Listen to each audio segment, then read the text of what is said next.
Hi, I'm Marcy. I've lived in the village of Wawanesa for the last 15 years. I work at Wawanesa Insurance now for the last 13 years. My current role is Lead Solution Analyst with the Defect Remediation Team with Executive Office. I think one of the biggest misconceptions people have about EVs is how different it is or how hard it is to have one, how much maintenance they ensue. And it's really not the case. I have really enjoyed my EV and I plan to have more in the future.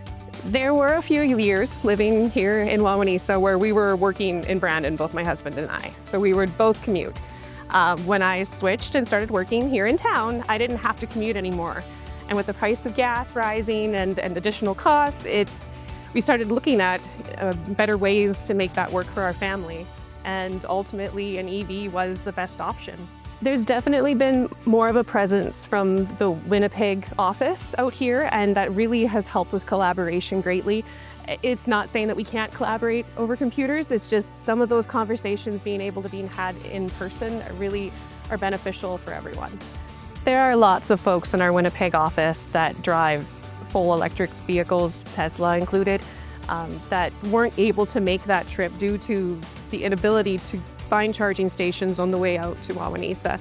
And the fact that this is here now is opened up that door and we no longer have to worry about those barriers. We have actually seen people come to town to camp through the summer that have used this charger. I think it's actually bringing people to the community. With the government push to move to electric vehicles in several years here, it was not a feasible option for a lot of people that want to go too far too fast. And so having chargers like this available along routes really allow people to plan their stops and no longer a pitfall in their planning. Wawanesa is one of the first smaller communities around Brandon to have access to an EV charger. And with the amount of sports and events that happen here throughout the year, neighboring restaurants, it just gives people coming into this community an opportunity to utilize their EV to the highest ability. Unlike some of our service offices, there is an abundance of parking here in Wawanesa. But we also have 2 charging stations available, so if we have multiple employees that need to charge at the same time, that's not an issue.